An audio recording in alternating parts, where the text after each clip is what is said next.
Servus, and welcome to another episode of the Pro Hockey Pod, episode 33. This week, fellow, or I shouldn't say fellow, former Celeber Wolfa. That's how we met. But this guy, I had the privilege of managing, I would say, for 2 years, getting to know him, seeing everything about him on the ice, what he can bring to teams, how important he was. And this guy came up through the OHL route. So this week we've gone back to the OHL. The past couple of weeks we were really hard on the NCAA guys, but now on the major junior route, still playing now over in Denmark. Had a crazy journey along the way. Happy to have him on the podcast this week. Welcome, Brett Thompson. Thanks. Good to be here. Happy to be here. Yeah, so we always at the start, man, like we always just kind of go back, and I think you're like, even for you at the beginning is kind of unique. So kind of like me, you were born in a small town, Sault Ste. Marie, Ontario. That's where you grew up. And also like with these small towns, came, the major junior team. So the OHL team, I had the Petes when I grew up. I had the Sioux.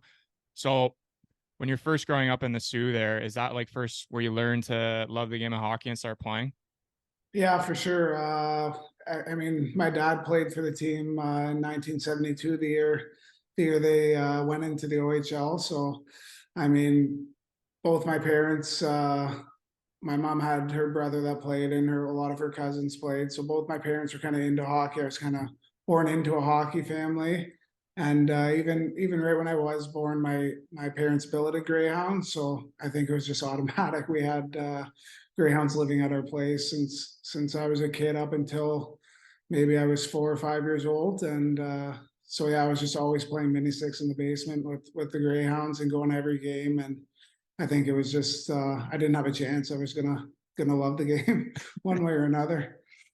That's awesome. And it makes me curious too, like similar to me, like did you like immediately kind of have that love for the greyhounds? Because I said it's a small town, like there's nothing really to do there other than whenever the greyhounds play at home, like that's kind of thing to do in town. And as you said, you were building a guy as well, so that kind of introduced you to kind of that style of hockey, like that route as well.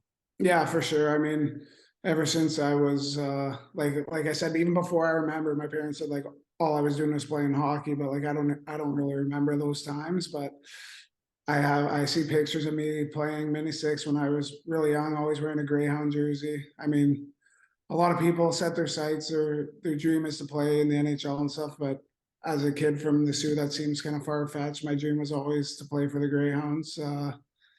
And yeah, that was what I wanted to do, obviously. It's crazy how like when we're growing up, like we just idolize those guys and think of them as if they're NHLers. You know what I mean? Like it's Yeah, just yeah, because everyone revolves around them. So yeah. It's like funny, like you grow up and you're like, oh, like these guys are like the NHL players, they're old and stuff, and then you turn 16 and you're playing in the league, and you're these guys weren't that big, they weren't that old. Like you're just a kid, you feel like still. So it's pretty funny to be on both different roles.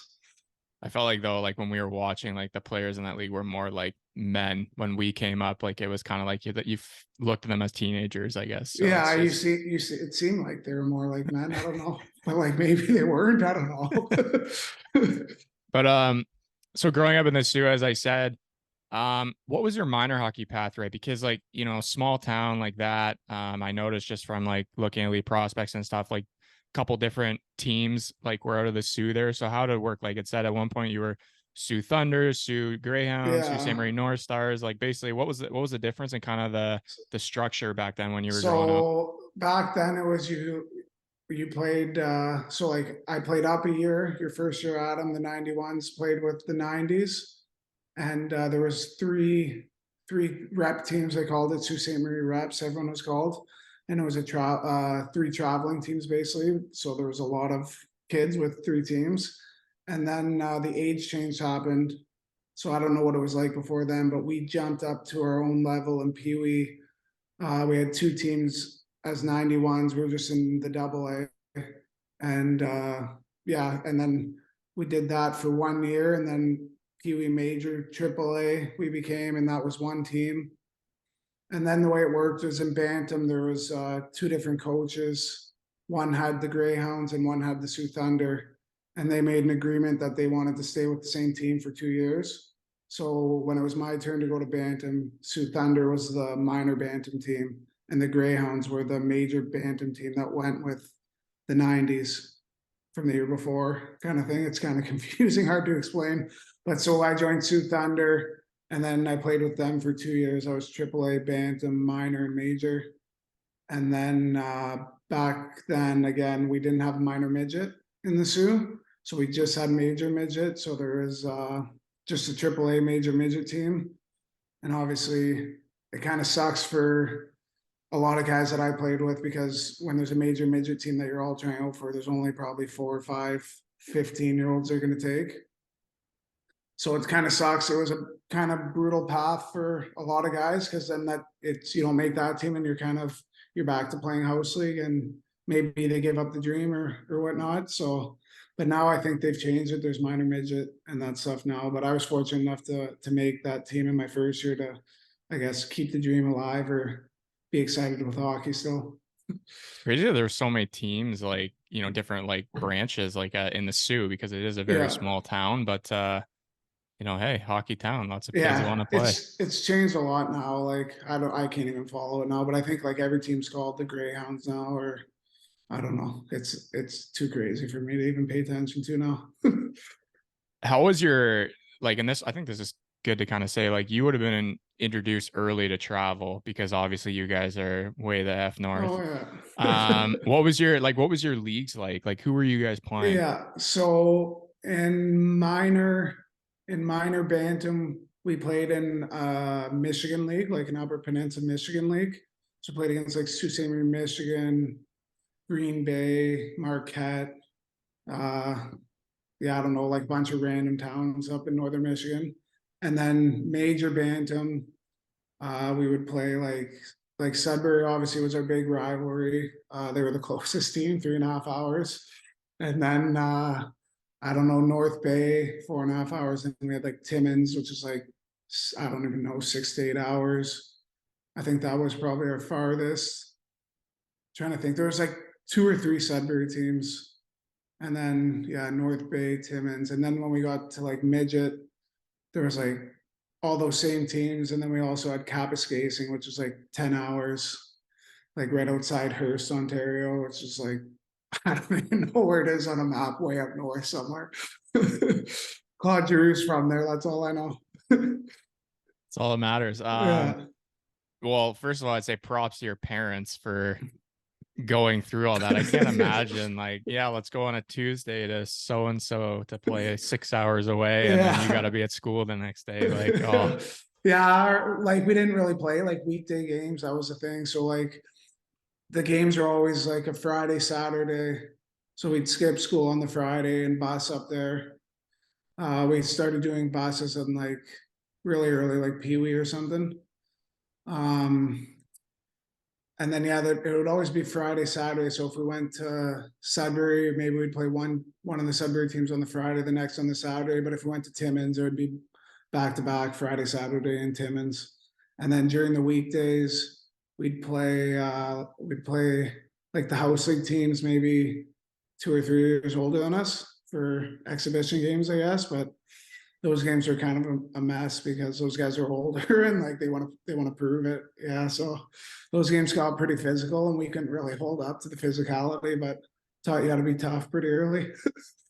well, actually, it's a funny you bring that up. It kind of brought me to my next like point here is, you were always like seeing you play obviously for 2 years. Like I've known you were always known for your, playmaking ability, your hard work, but also like your grittiness. And you're not by any means the tallest guy out there, but you definitely, don't back down from anyone. And you would think that you're 6'4", but I believe you're not. So, Yeah. was that kind of instilled at you at a young age? Like, is that just kind of all you always were? Like, whether it was from, your parents or from, as you said, playing these house league teams who are 3 years older and you kind of had no Yeah. choice?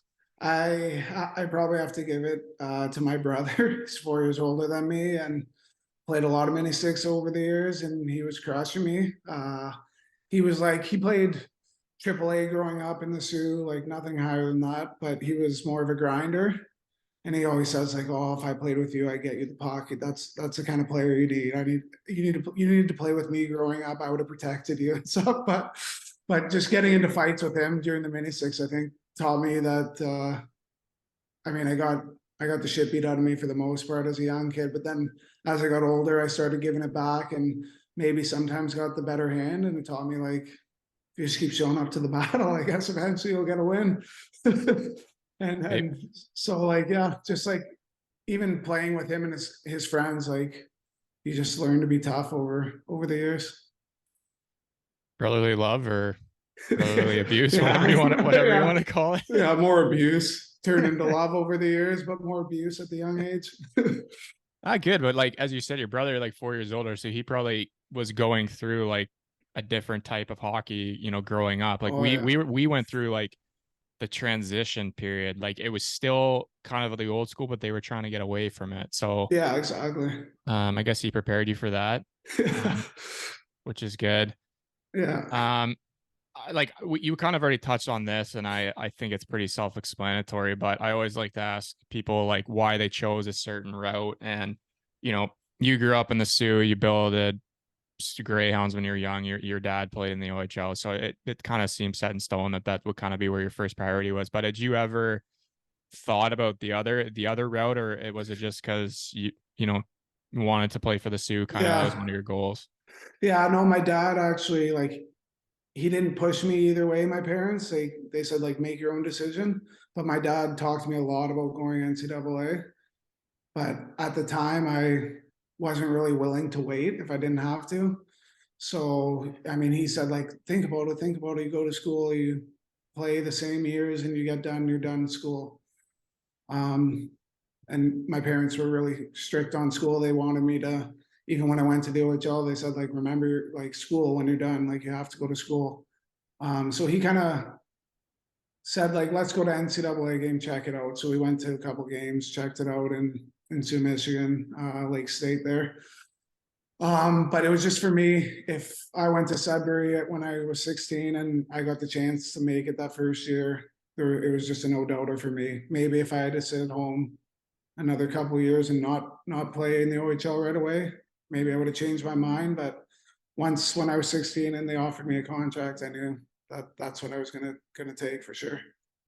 Yeah, and before like we get to you going that route, like obviously you got drafted in the fourth round there to Sudbury, so kind of funny, getting drafted to the rival, Yeah, 3 hours down the road. But that first year, like you ended up starting, I believe, or played some games at least in the NOJHL, so that's yeah, the tier 2 league up there, the Sudbury Junior Wolves. And just that first year, like based on how you did at camp after being drafted and stuff, like did you feel you were ready to make the jump right away to the OHL, or like did they just kind of send you down for a bit to kind of get your feet under you before bringing you up for the rest of the year? yeah. So they had a really good team the year before. They went to the finals. So obviously the year I jumped in, a lot of guys were gone. There was a lot of spots. I think I had an okay camp. I was small, like 145 pounds. So I felt I could skate with everyone. I was faster then than I am now, but it was the physicality was lacking. I mean, I worked out hard, but I just couldn't put on weight just at that age. And so I came out of camp and I thought I did good enough. They signed me to a contract out of there. I did pretty good in exhibition games, and then I actually played the first 9 games of the season with Sudbury. But they had told me before, like, eventually you're going to go down. And once I played my 10th, they had to keep me for the year. So once I played 9, they said we're going to send you down for a bit. I mean, it was good. Like I was practicing with both teams.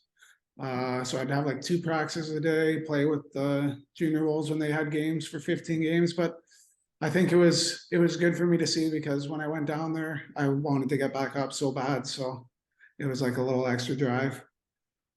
I mean, when you went down, at 16, being able to put up 11 points in 15 games, in that league, and that obviously showed, I think you were ready. And as you said, maybe you were fueled a bit to get back up when you got sent down originally. But how was that first year? So it's always a change, I think, when you you would have been used to travel, but in terms of, you have the build experience, right? So you're in Sudbury, which is 3.5, 4 hours away from home. New town, new school kind of thing. You're Yeah. 16-year-old playing with 20-year-olds, 21-year-olds in the OHL. Like, how was that experience for you? The school was tough. Uh, the school was definitely tough. The Wolves weren't a liked team at the school, so we didn't get treated great at that school, but my billets were great. I mean, they asked they asked an older guy to pick me up for school every day that didn't go to school, so it was tough to get rides to school, but my billets would make sure that I got there on time every day, and they made sure I was anytime I needed a ride anywhere, they drove me, and anything I wanted for dinner, they made me. They were unreal billets. I can't say enough good things about them. But the school was definitely tough. It was a little different. Like in the Sioux, I went to school with all my friends. I knew everyone at the school. I knew the teachers. So that was probably the toughest kind of turnaround. And then you're like the next year, you end up starting in Sudbury again, and then like kind of funny that you get traded to back to your hometown, the Yeah, Sioux Greyhounds there. Like, did you have any idea that that was coming, or was it just kind of one of those things out of the blue? yeah, a little bit. So the next year, I had a lot more confidence. I gained a lot more strength. By the end of my first year, I was playing on the third line in Sudbury. So I was thinking like the next year, if I come in a little bit better, play third line, I'll be able to produce a little more. But the start of that year, I was on the fourth line again, and so I had asked for my agent at the time was actually Kyle Dubas. He was just starting out, so I talked to him, and he said maybe it's best if I get traded. So he told me to go in and talk, and I went in and talked to the GM and the coach, and it was the same guy at that time, but I just said like I understand that I can't be playing over the centers we had. We had older centers, so maybe if going somewhere else would be better for me at this point in my career. I want to play. I want to get better. And at that point, I felt like if I was playing on the fourth line, I was kind of at a standstill. I wasn't going to get better anymore because I'd already kind of done that process the year before and gotten through it. And so that went on kind of for months. That was like probably in October that we asked that. Never got traded to January, but during those times, there was a lot of rumblings that the Sioux would maybe be calling because they were good the year before and they were going in a younger direction that year. So I heard that and I talked to Kyle about that, and he's just like, "Yeah, we don't know. Like, don't get your hopes up," type thing. But yeah, it was lucky it worked out. It's a big year for you too at this point because that's like technically your NHL draft year. So, Yeah, you probably saw, not going to get drafted playing fourth line minutes and, nothing, as you said, against the Sioux, but they were very stacked at the center position. So it would have been better for you to go somewhere else. And obviously to be able to go home is pretty cool. I'm curious, like, you end up playing, parts of the next 3 seasons, I would say there. Like, how was it for you, like being a local kid playing for, one, your hometown team and also a team that you dreamed of playing for? yeah, it was unreal. Like it was just how I imagined it. Like dream come true. The fans there can go one of two ways when when you're a local guy. They either hate you or they love you. I was lucky enough to be liked. I think like my small stature like helps fans kind of feel for me. So I think that like definitely helped me. But like yeah, the fans like seemed to enjoy me, and it kind of helped me play better while I was there. Like broke out of my shell. I knew that I was a liked player there, so I didn't have to worry about that, and it kind of just like helped me play my game and I guess bust through into the another level that I hadn't played in Sudbury. I'm curious too, like especially after that third year, like you end up putting up, a point per game, the 09-10 season. Were you getting any like interest from, development camps from teams and stuff like that? Because that's really common at like, even for guys who aren't drafted, you kind of that third, fourth year, like they're getting these invites so teams can see like what available free agents that, teams might have missed on, or what could be available for the future? Yeah, not so many after that year. No, it was more the next year.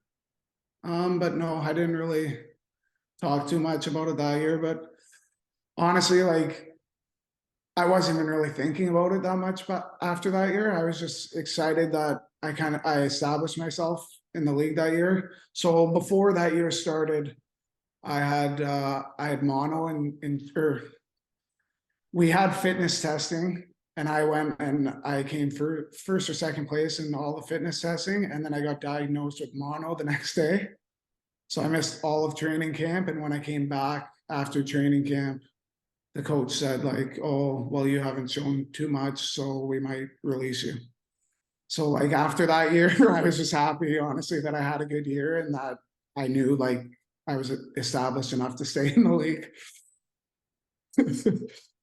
Jesus. I don't know how to, we'll just, okay. Um, Yeah, pretty interesting wild. interesting Yeah, tactic, but, yeah, so then, it seemed to be, I don't know how to phrase this. I really don't mean it to sound bad, but it seemed to be a common theme in your OHL career. You were a common guy to be moved to teams. yeah, I like to think that means you were very wanted. Um, you end up going to Erie next, and yeah. I trying to no, McDavid would not have been there yet, but No, like, at this point you're kind of in your last, year and a half of eligibility in the OHL. Like, in this part of your career, you're obviously putting up a lot of points. Like, are you just looking to, hey, I want to go somewhere where that has a chance to maybe, make a run here for the, the championship and maybe the Mem Cup as well? yeah, that's exactly what that was. I mean, I loved the time in the Sioux. I didn't want to leave, but at the same time, that year we were right on the edge of playoffs, maybe not making it. That would have been my fourth year in the league and made playoffs once. So, in kind of talking to like the ownership and the GM, I just said like if I can go somewhere that the team has a good chance to win, I would like that at that point in my career because I mean one dream was to play for the Greyhounds, but my next dream was to win a Memorial Cup. So I knew that wasn't happening in the Sioux anymore at that time. So I wanted to go, and honestly, when I got traded to Erie, I was like, oh my god, I got to go to Erie. Like everyone, they kind of had that thing about them in the OHL. Like nobody wants to go to Erie back then before McDavid went there. But then I went there, and honestly, probably the most fun I had playing hockey was in Erie. I loved everything about it there. Yeah, they had a couple big name guys like Greg McKegg was there, Phil Veroni, who plays in Dusseldorf now, and Mm-hmm. Anthony Luciani. I remember him. He was my age. So I mean, it wasn't up, like, I think it was like one of those like up and coming places. They just been like kind of lower for so long that, like, when we were growing up through the OHL, and then they finally, were able to make strides. And then, as of Yeah, course, as you said, later down the road, they got McDavid. But after after that season, so here's a big point that I think is kind of important just to hear, like, kind of your reasoning for it. But you're going into your overage year, and there's always that debate, do I play my overage year, or do I exercise, my school package and go to school? And you end up deciding to play that fifth year. Um, what was your reasoning behind that? And, obviously, again, as I mentioned before, like, you started on a team and then, went somewhere at the end to hopefully make another run. yeah. So after that year, definitely thought about both. I was leaning way more towards coming back because like I said, my dream was to win a Memorial Cup. I hadn't won one yet. I still had a year left to do that, so I didn't really want to leave the OHL at that time. But then in talking to Erie, they said like if you come back for one more year, then we'll give you another year of schooling. So I mean, that made the decision pretty easy. An extra year of schooling was going to help me one way or another. So that made it an easy decision. And then they also told all the older guys that were coming back, like if we aren't good off the start, we're trading all of you to good teams to give you a chance. So I mean, it was pretty much a win-win, I thought. So I was gonna say it you was an you easy choice. You played 9 games for them and got a full year of schooling. So Yeah, exactly. Yeah, it was a good deal on my end. good agent. Yeah. But so I'm curious, being an older guy at that point, as you said, it is your last year. Did they come to you and say, "Okay, like, maybe there's two options here. Like, which one would you rather do?" Or it just kind of worked out where it ended up being Sarnia? Uh they told me I was like the one overager there. We had five of them, but the other ones had all spent most of their whole career in Erie. So they told me like I was going to be the first one to be moved when we knew the team wasn't good.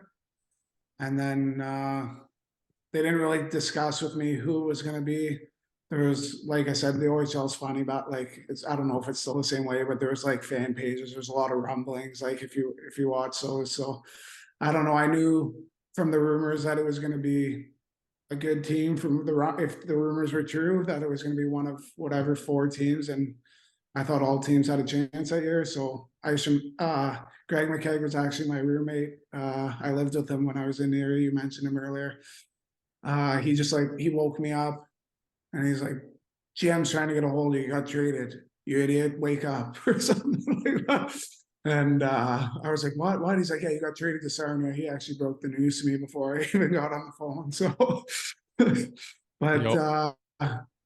I was excited. It was Sarnia, honestly, out of all the teams I was thinking of at that time, I was most excited because they had a stacked roster. I was excited to be joining it. Yeah, I mean, they got guys, like Nail Yakupov, for example, was there. A couple other really good guys. So you Yeah, definitely had a deep roster. I saw your goalies like JP Anderson. I think Brandon Maxwell was there as well. yeah. Um, yeah, I mean, Galchenyuk, Ryan Spooner, Reed Boucher, uh, Charlie Soro. yeah. There's a lot of guys. We had a Swedish guy that played World Juniors that year, won the gold. We had a deep team that couldn't find it all year. I mean that sometimes happened, but throughout that year, obviously, and it's your last year, and I know you're trying to enjoy that last year being in the OHL, but at the same time, you're starting to think about the next step. Um, was there any debate at that point? I know your parents gave you great advice, so I think this answer will be short and quick, but was there any debate hey, I could maybe go play pro after this, or you knew right away that no, okay, it's time to get the school done, and then once I'm done that, I'll do what I want. In my head, for a split second, I thought I wanted to go play pro, and then I brought that up at the dinner table as the season was over, and I learned pretty quickly that it was going to be a problem if I went and tried to play pro with my parents. Yeah, forfeiting the school package was something they thought was bizarre. I mean, now they have a year and a half to go, I think, but back then it was only half a year, so it's a pretty quick decision.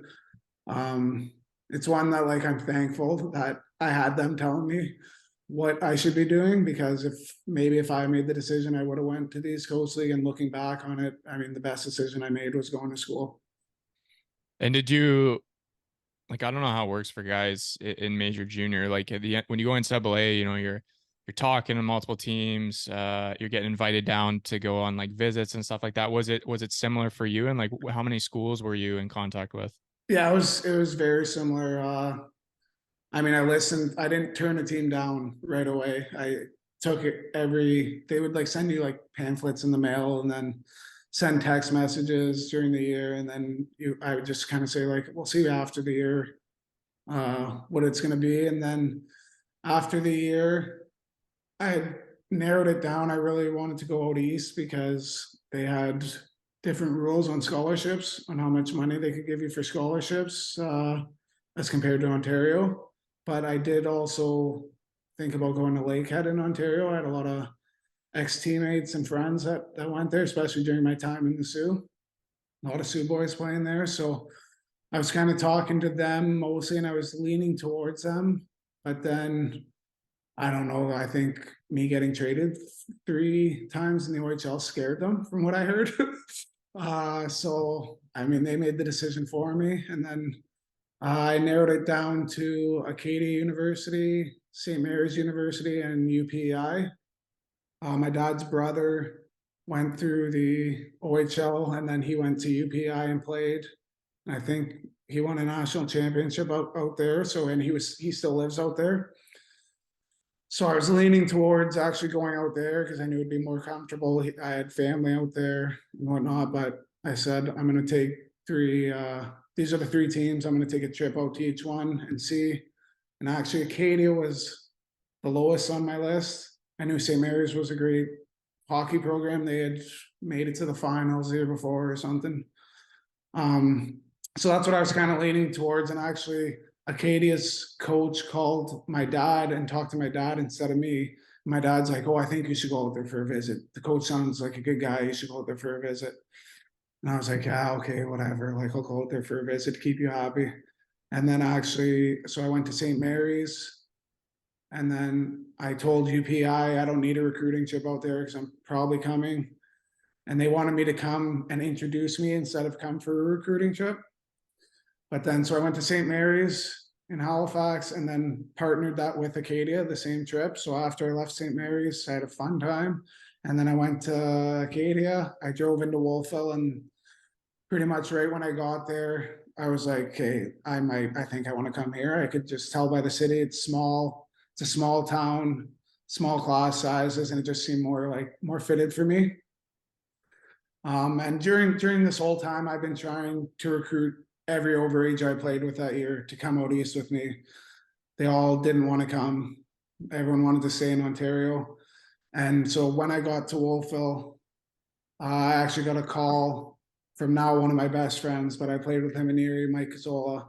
And he called me and he said, "Hey, have you been to that Wolfville place yet where Acadia is?" And I was like, "Yeah, I'm here right now." And he said, "I think I might want to go out there. If you go out there, I'll go out there." And then so after that, it was pretty much I had to call UPI and say like, "Oh, I'm going to need that recruiting trip because I'm leaning another way now." I don't think they were too happy about it, but I mean, it all worked out for me. You played with some guys, some beauties, I would say, at your school.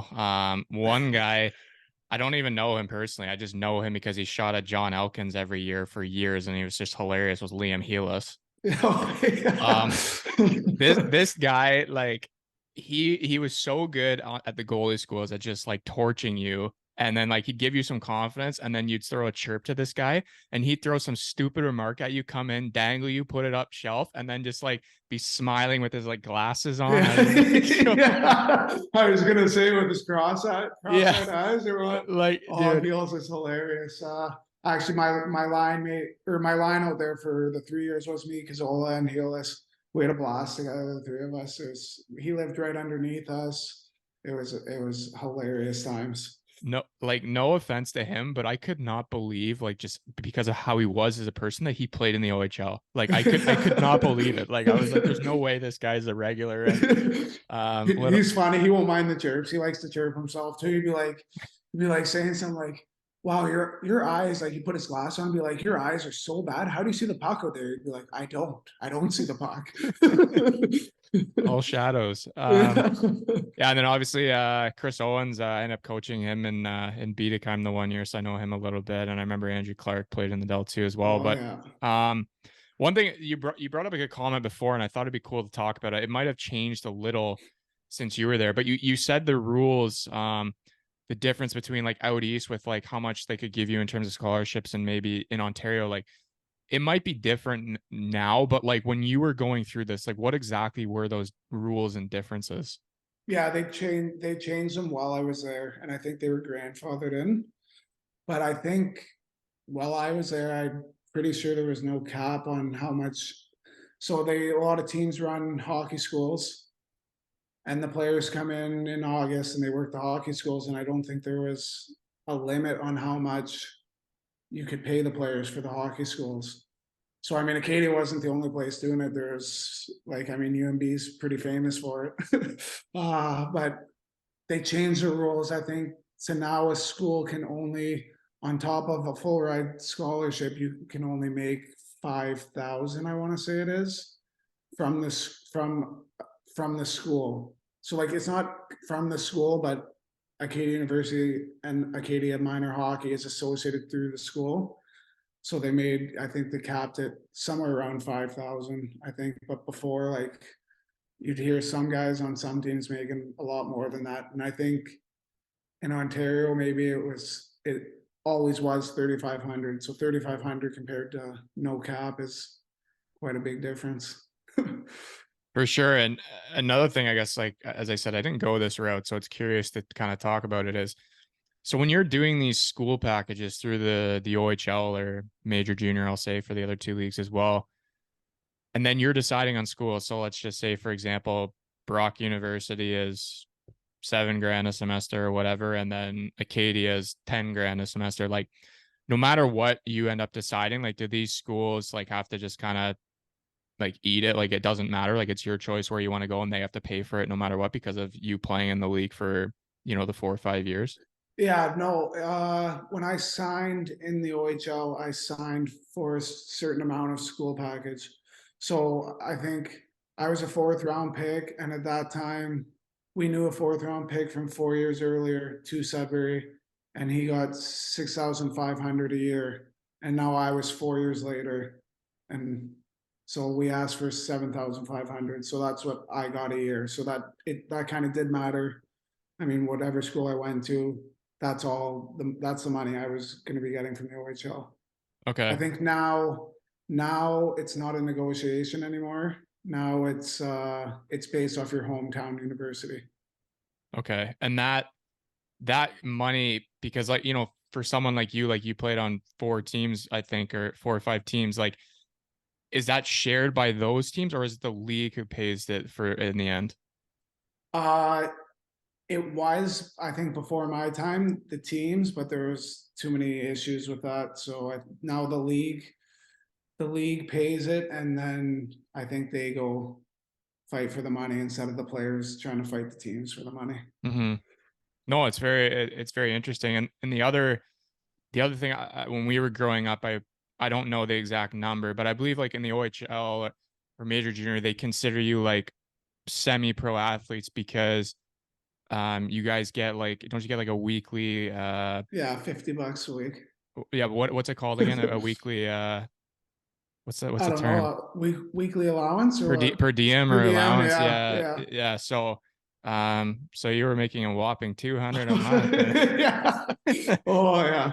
And I think my parents said when they billed it in like 93, they were making the same. And I was in 2011 making the same. But now it's gotten a little better for them too, because there was a bunch of lawsuits or whatever when I was at school. I think now they get, I don't know how much they get weekly, but they also get, I think, reimbursements for shopping or something, a certain Hmm. amount a month. So it's gotten better for them for sure. Still But I crazy.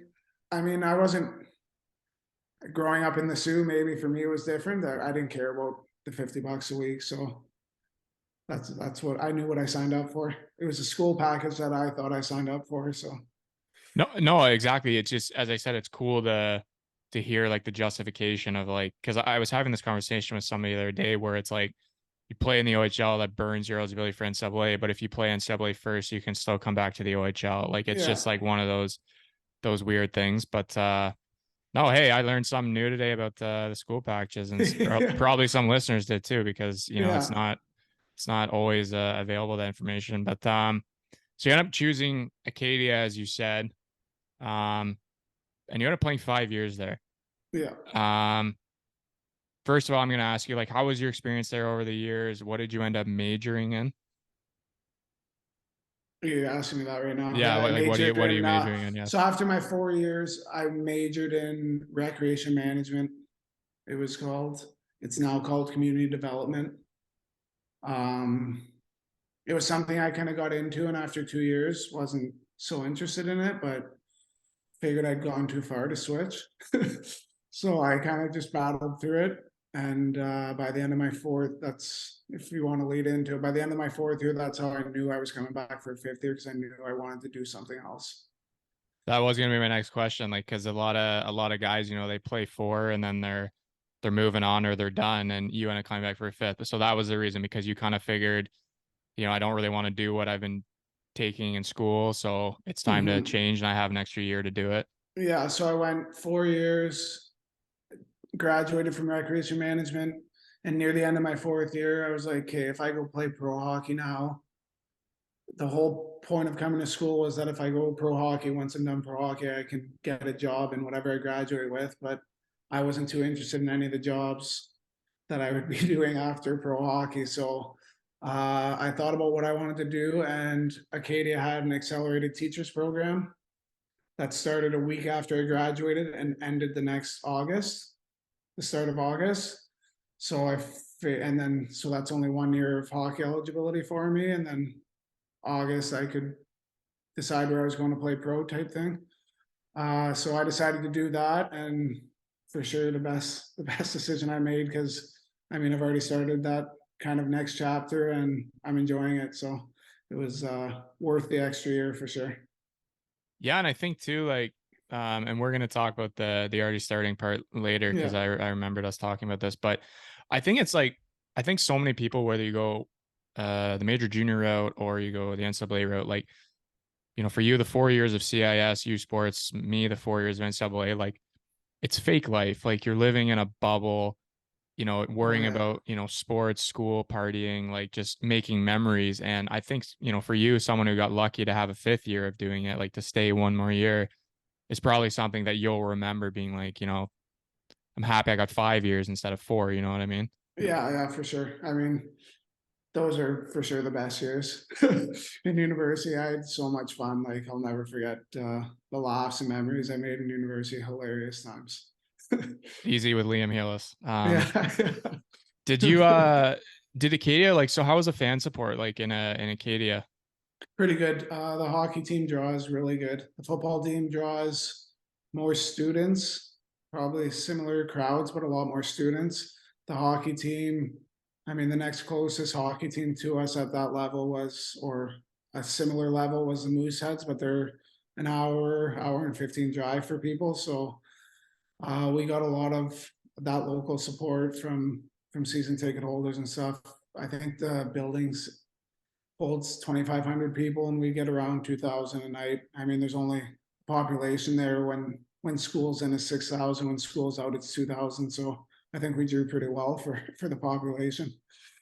Well, it's good too for like you hear about the big schools being able to draw, but then you also hear about some schools where they're getting 120 people, Yeah. so it would have been a good experience, I'm sure. When you were done there, as you said, you finished doing the 5th year there, accelerate teachers.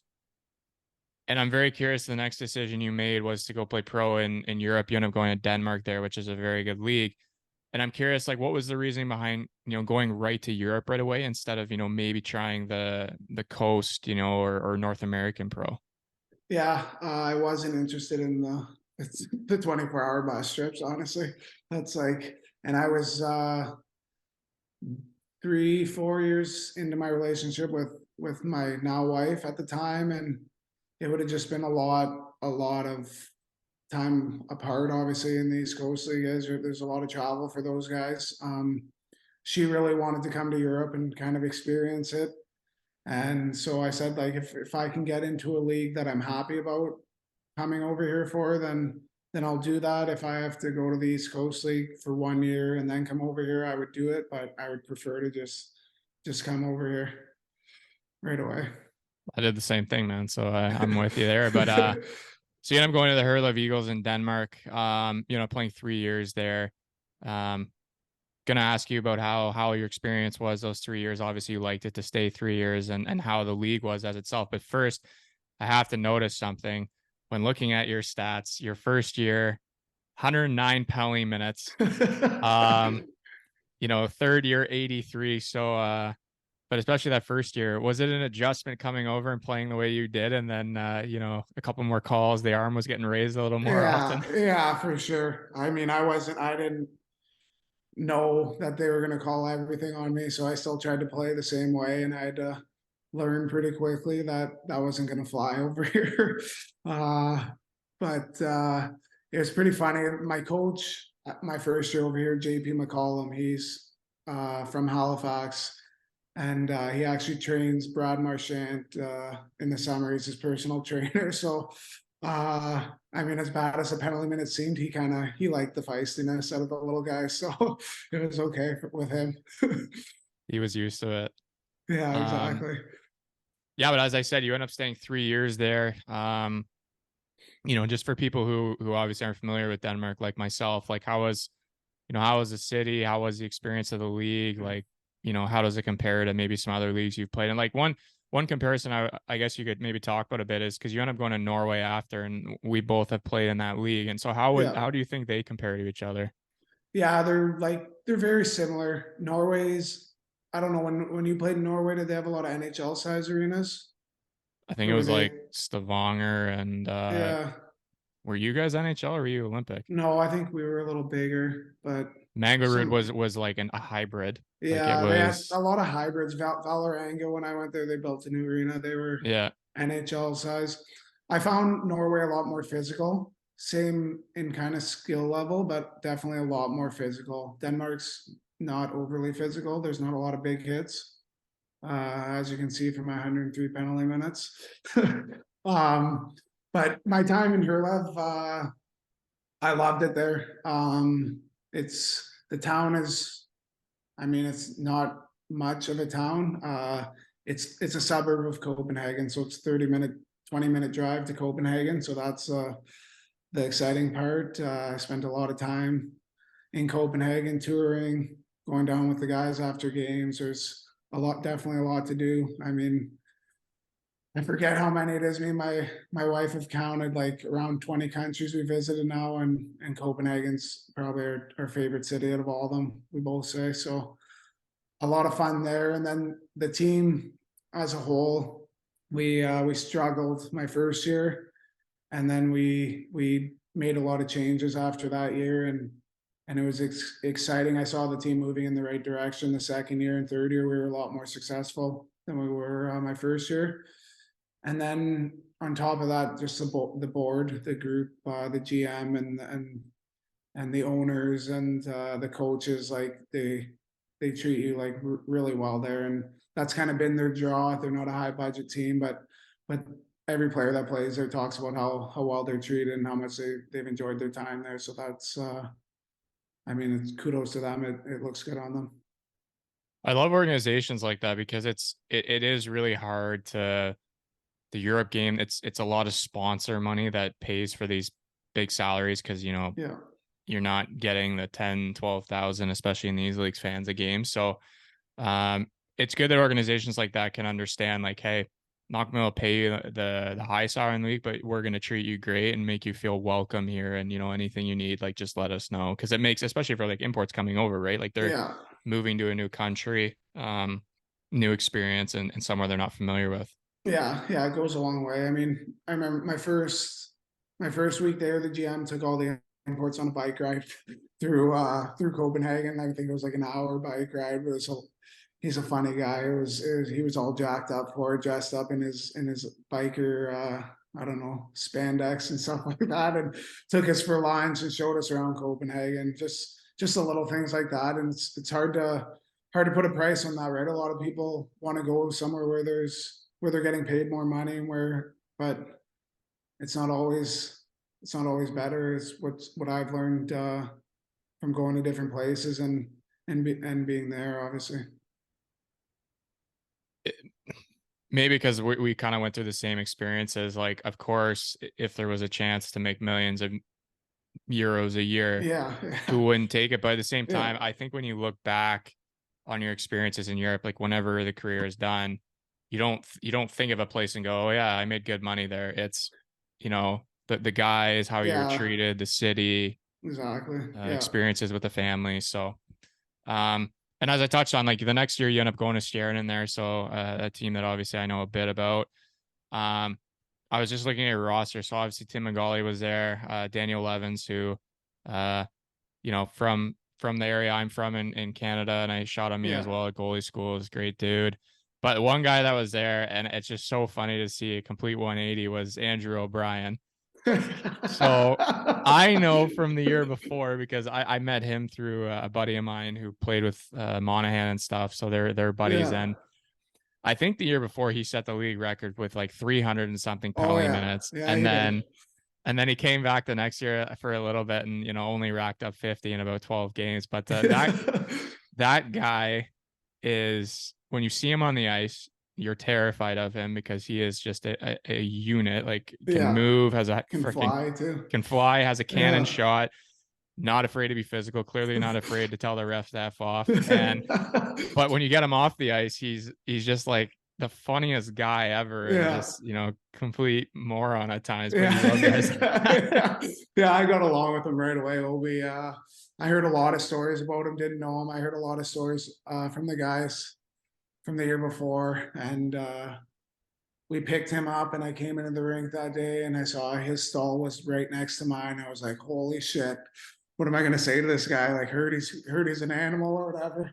And then right away, me and Obi got along. I think he liked my feistiness, so he appreciated it. And yeah, we had some funny times. He definitely made his presence felt the day he was back in that room. That's for sure. I just remember too, like that year would have been the year in Sheridan would have been a little different for you, right? Like that was the first like full year of COVID where it was like in Yeah. and out of fans. Like, so what was it? What was Norway doing? Were they playing without fans, or how did it work? Base, we had 50% we were allowed. And then depend where you went, like Storehammer was zero. Stavanger, I don't remember if they had fans or not. Because even if they had 50, it would have felt like zero because their rink's so big. Uh Valorango was zero. I think most teams were zero except for maybe us and Sparta. Maybe we could do 50.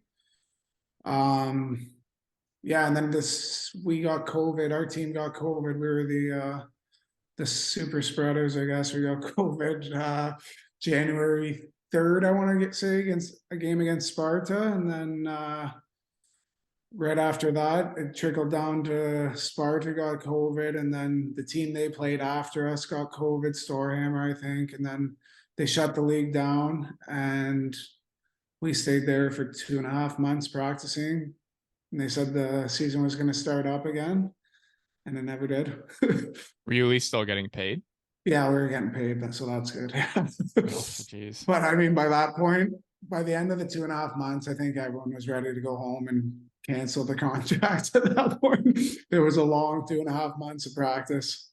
Well, and two, you guys would have been kind of like in lockdown, not being able to do anything, and not that there is much to do in that town, anyways. Like No, it's a yeah. smaller town. Everything was closed. There was nothing to do. You couldn't, I mean, we could be at the rink and practice, but we couldn't be at someone's house more than 5 people. Like, didn't make much sense, but those are the rules. And so like even when we left the rink, it's like I can ask my three guys to hang out, but you can't come because we're over the limit. So pick your 3 favorite players on the team and go hang out with them.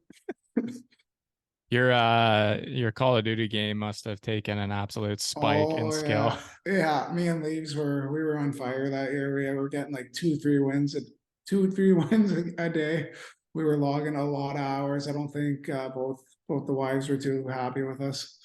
One of my best buddies, like we're big into Chell, and we always reminisce about that year. Like we played so much Chell, like the 3-on-3 league, and Oh yeah. it was just like it was so funny. Like he got COVID, I think, twice that year, and the second time, like I just get this message on my phone, and it's like, guess what? And I'm like, I don't know, like you guys are back to 50% fans. Like, I don't know. And he goes, no, man. He's like, I got COVID again. Fucking right. Yeah, I wrote it. Yeah, excited for fucking 24 more hours on video games a day. Yeah, and he's just like 2 weeks Yeah. locked in, doing nothing. Don't feel bad about it. Fucking chill. Here we go. And then when Obi came, we picked up Obi, and he went through a couple controllers playing Warzone, not his Oh, game. I don't believe that. I unfortunately I can never get into the Warzone. I like the normal multiplayer COD, but Yeah, Warzone's too much for me. But yeah, after that year, you end up heading over to Selb there in the Del 2. So they were just a new team that had just won the third league and come up. That's where we met. I came there in February that year, and obviously that first year for you guys was a little tough. A lot of COVID, a lot of up and down. Roster probably not structured the right way for the Del 2, which is tough for the teams who come up. They don't really have much time to make changes. But what stands out to me that year was just kind of the end. Like we yeah. kind of got playing the best hockey at the right time, and went into a nice derby series there to stay in the league with Bayreuth, and a lot of people wrote us off, but evidently, guys like yourself and then Miggs and Levins, who came there at the end just to play basically 12 games, Yeah. your line together was just kind of the difference for us, I felt like. And I'm sure for you playing again with Levins, that chemistry, it was just kind of natural and, picked up where you guys left off. Yeah, it was easy. It was a nice pickup for me for sure. I was excited when you told me we were picking him up. I knew it'd be easy. I was still logging 7 hours a day on video games with him, so I knew it'd be easy chemistry. And then yeah, I think me, him, and Migs connected. We kind of complemented each other, all three of us, in different ways. We all bring something different to the table. So I think it was good. And I mean, we went into that first play down series and we all wanted to end it as soon as possible. So I think that helped too. No one wanted to prolong it any longer than we had to. So yeah, we wanted to get it done, and we were lucky enough to get it done, or not lucky enough, but fortunate enough. I think we were due. I say we. I wasn't there the whole year, but I think you guys were due some luck finally, or some Yeah, I mean, positiveness. I pulled my groin that year too, so I missed 2.5 months. So it felt like me, like I was just starting the season over too when Leaves came there. Like I don't know, maybe I played a game before he got there. Mm-hmm. No, I remember I was in Crimmitchaw at the start. I remember the one game we played you guys there, and you were the only fan up in the stands because it was still still no COVID, yeah, no still fans. I was the only COVID. one there. Yeah. Uh look good, dress well. But yeah, then after, like, obviously in Selb there, you end up staying, a year and a half there, heading back to Denmark.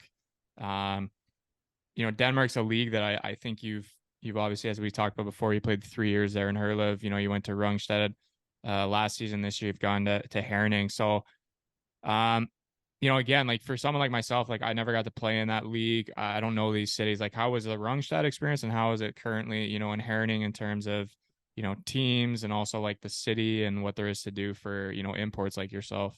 Yeah, Rungstad was another Copenhagen team, so it was pretty nice. I was back in Copenhagen. Lots to do in Copenhagen, so I mean, like I've said, I love it there.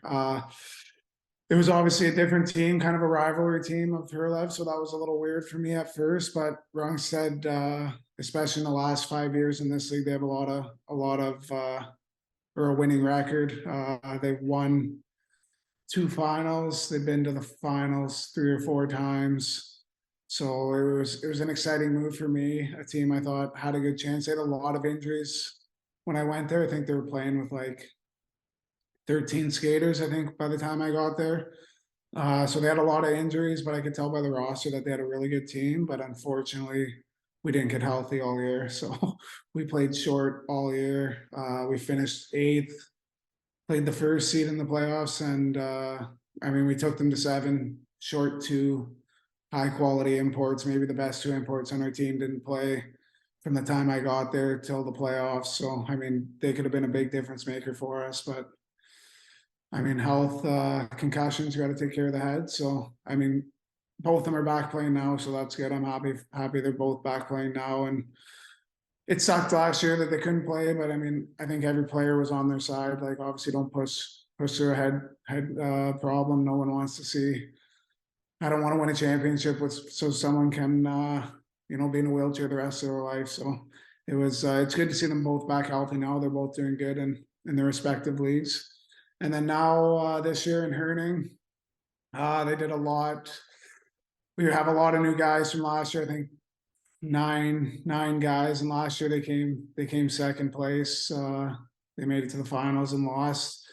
They actually have the most winning history in this league, but haven't won for 12 years. So for me, at my age, I want to come to a winning team now. I think it's time for that, and I knew that they're really hungry to win here, and I heard great things about the management here. I was told I would notice like a big difference just because of how rich their hockey history is here, how they run things. And I've definitely noticed that since I've been here. So I'm really enjoying it. We're off to not such a good start. I mean, we're middle of the pack right now, but the expectations for us are much higher. And I don't think anyone's worried though. We think we know that eventually with all the new guys, it takes some time, and I think we think it'll turn around as the season goes on here. Yeah, well, I'm hoping for you guys.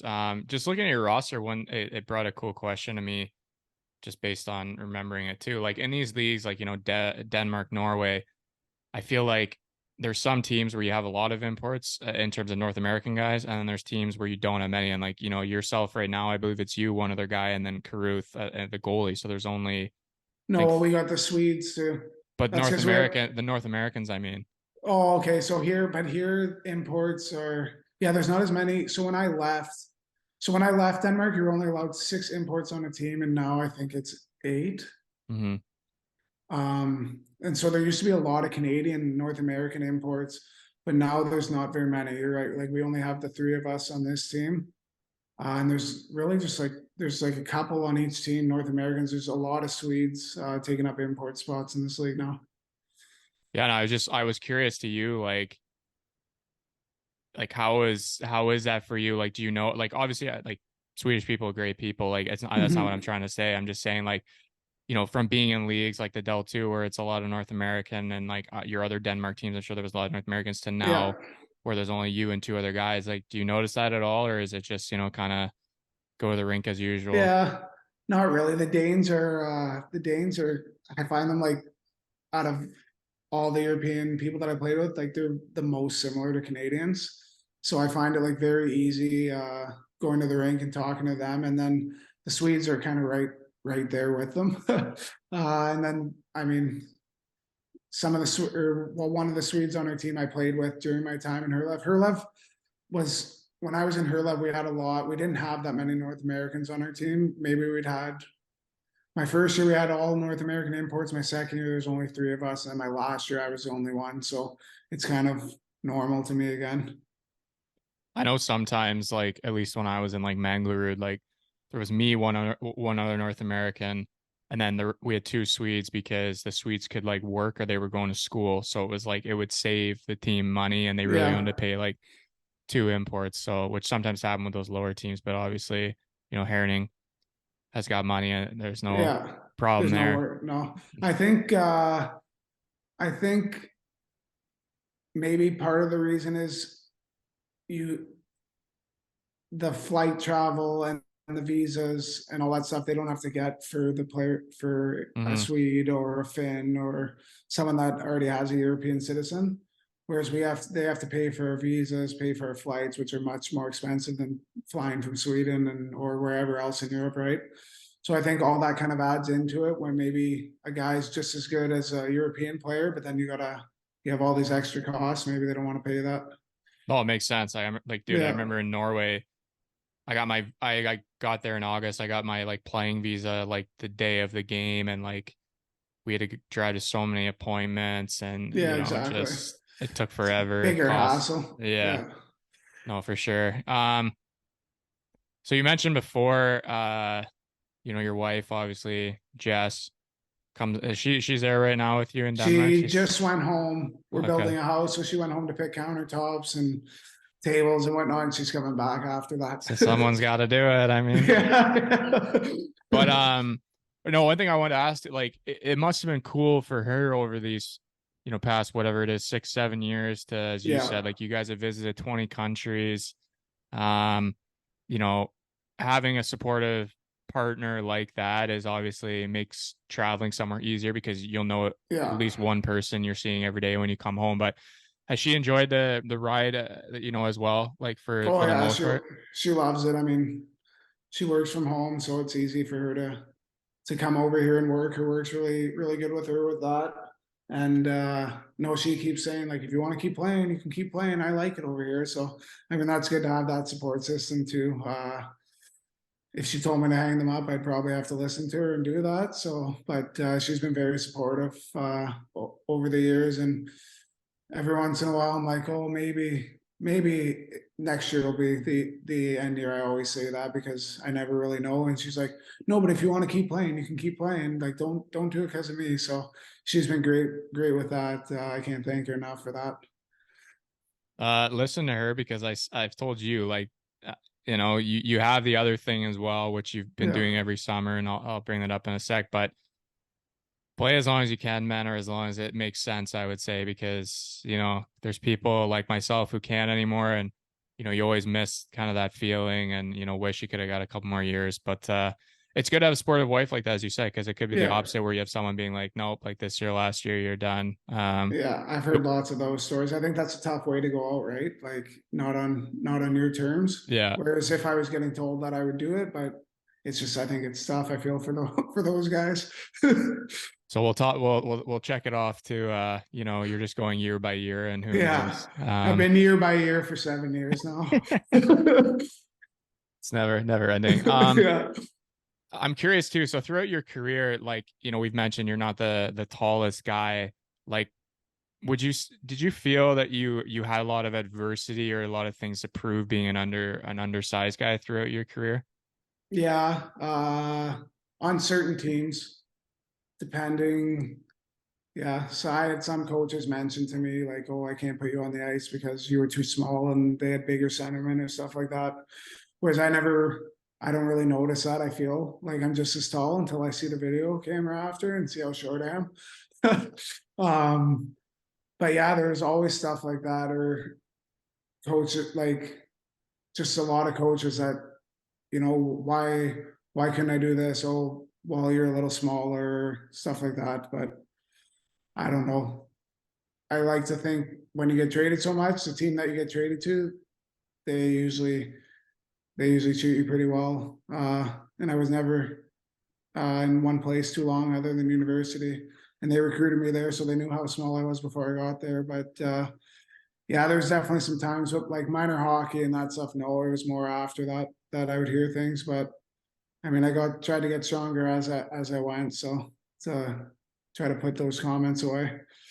You definitely don't play the way you're built, that's for sure. You definitely play like a 6'3", 6'4" guy. But no, and then before we were talking about like you when you finished university there, and I think for at least a couple of years now, you every year when the season ends, when you go home, like you go right into kind of working as a teacher. Um, Yeah. I'm curious, like, what kind of made you want to start doing that? Because when you're an athlete like yourself, you train all summer, you spend, whatever it is, 8, 9 months, grinding every day, putting your Hmm. body through a lot. And a lot of guys, when they come home in the off season, like, they want to relax and just, take some Yeah. time and then start training it for the next year. But you want to go to work. So explain Yeah. that. Well, I'm building a house for starters. No, but I would, it was more for me like you don't use it, you lose it type model. Like if I don't go home and I don't teach, how am I supposed to teach after if I played 7 years and I haven't done it for 7 years? Like, oh, my anxiety would be through the roof the first day in the class. I would forget how to do everything, right? So for me, it's kind of, I know that that's what I want to do when I'm done playing. So I want to stay fresh in it and stay up to date because it's kind of a profession that's always changing too. The curriculum is always changing for kids nowadays. How they're learning is always changing. So it's something for me I wanted to stay fresh in and kind of stay relevant and for when I am done playing hockey that it's more of an easier transition over to there. And also in the Sioux right now they're having a hard time with getting supply teachers, so I figured why not, I'm an extra body that can help them out. So That was gonna be my next question. Like it's pretty easy to like define the work when you get home because they're in need. for now, yeah. So that's also the year by year thing. When I hear that it's not going to be so hard for them to find people anymore, I'm probably going to have to make a tough decision. But for now, they're having, especially in the spring months, they're having a hard time finding substitute teachers for whatever reason. I don't know those reasons, but I'm more than happy to come and most times I work when I'm home. I work almost every day, so I'm happy to help them, and I've had some good times doing that. Well, I'm sure probably the problem is it's up in the Sioux and nobody wants to freaking commute Yeah, up there. exactly. So, Yeah, it's um, probably a good reason. what age groups do you like sub in for? Or do you do, or is it just classes, or like how's It's it work? it's elementary school in Ontario, so kindergarten to grade 8 for the most part. I like the younger. age groups, the ones that are more willing to learn, but just aren't quite there yet. I describe it as, but I mean, this summer I was with grade 8 class that for 2 months I took a long-term substitute position with the same class, a grade 8 class. So I mean, I've been through, or I've been with lots of different grades, and I've enjoyed all of them. I mean, the kids are so interesting, right? They come with a different mindset every day, and you have lots of laughs with them, and they get mad at you, but you're just trying to do what you can best for them. You realize now, I didn't realize when I was a student, but yeah, it's funny to be on the other side. But yeah, I've really enjoyed it, and I mean, whatever, when I'm done, whatever age group I get, I'll definitely be happy with. Last school question, because we don't want to just, this isn't a school podcast. So I'm curious, like how though, like how do you like plan your like lesson plans and stuff when you get back and you know what class you're taking? Like, is it something that you can plan like for 2 months right away and you just kind of grind it out, or is it basically every week or every day you're having to like make adjustments or make new plans for the next day? It's a little bit of all of that. So when I'm substituting day by day in a different class every day, I go in and the teacher would leave what to do during the day, and you kind of just go through that kind of thing. But when I took the long term, the teacher sent me everything that they learned so far. So then I have to look at the rest of their curriculum, what they haven't touched on, and kind of plan that way. So then you plan for 2 months, and then you plan day to day in those 2 months. But of course, some days don't go as you plan, and you don't get through as much, or you get through too much. So you kind of alters day to day. But I mean, the more I went through it, the more I kind of had a feel for how much I could get through in a day. Man, I'd be so stressed. Like creating lessons plans, like just Yeah, you try to make it fun and enjoyable for the kids, right? You try to like put yourself in, like for me, this when I was with the grade eights, like put myself in a 13-year-old shoes again, and like what would I find enjoyable? How would I find it enjoyable to learn, and try to find a way to do it that way. no, it's good. And I think it's, as you said before, like it's good that you know, every year continuing to do it so that it's not a total shock, like when, you know, Yeah, the day does come that you're going to transition fully. But, and also, as you said, building the house, need a little bit of money there. Why not? Right. So, yeah. two more for you before I let you go here. Okay. Um, do you think when you look back on, you know, the career you've had, like obviously it's still going, but did you think you would have had the career you've had so far looking back? No, not really. I mean, I always had the self confidence that I was going to make it to the OHL as I got older. I just felt like I could do it. I don't know why, but when I was at school, I didn't think I would have a 7 year pro or career after I was done playing. I thought like 3 years max, but I was taking it year by year, and now I'm on year 7. So that's not something I thought I'd be doing, playing till I was 32, but we're here and I'm still going. So Oh, good for you, man. It's nice. I think it's a nice surprise when you know, you can continue to do something you love. You also have your foot partially in the other door for life after. And as you said, there's no pressure to be done after this year. Like as I said, you have support from your wife. You know, you yeah, still enjoy what you do, and eventually, hopefully, you're going to be able to go out on your own terms whenever that is. So, yeah, exactly. um, then last one here. Try to end always on this question. I like to hear kind of people's thoughts on it, but what is one piece of advice, or if you have multiple pieces of advice you would give your younger self, and maybe some of the younger listeners listening? So if you were talking to Brett Thompson at 16, 17, 18 years old, or any young listeners out there, what are one or multiple pieces of advice you would give them? Yeah, that's tough. I think I'll get to myself after. I think like for young kids now, like the biggest thing is like play multiple sports. I think like that's the most ridiculous thing, how much time young kids are spending at the rink in the summers. I mean, I always played soccer, basketball, baseball growing up, and I think a good hockey player is an athletic person, not just a hockey player for the most part, is my belief in it. Whether it's right or wrong, I don't know, but that's what I would tell young players, is to experience different sports, experience even different athletes that you'll play with in those sports. It'll change your perspective on things. It'll make you a better athlete, which should make you a better hockey player. And for me, it's just, I don't know, Brett Thompson, younger person, work hard, be humble. I would say, like, and enjoy the ride, I guess. It goes by like very quick. Like I started to maybe learn or enjoy that and learn that more after my 5-year junior career went by. I thought I was gonna be in junior forever, and then I was shocked when it ended. But I think since then I've done a good job at kind of appreciating the moment and kind of taking day by day and just enjoying what you're doing.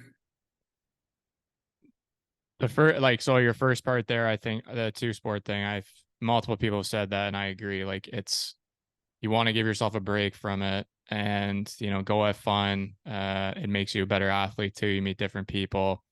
Also, I think it gives your brain a bit of a rest because you're not Yeah. continually stressing with one sport. And then for you, like, one thing I was going to say, I think you've done a good job of what you said of enjoying the experience, especially in pro. And you've also, as we would know personally, like, if something isn't worth it in a situation, you try to find another avenue that is. And, whether that's a changing of a team, just to make sure you're still enjoying the experience, enjoying being over in Europe and getting paid to do something you love. So I think that's a credit to you and just kind of your character of, you're not going to be a person that's just going to stay somewhere to say you stayed there. Like, you want to go and enjoy, and for both you and Jess. So, Yeah.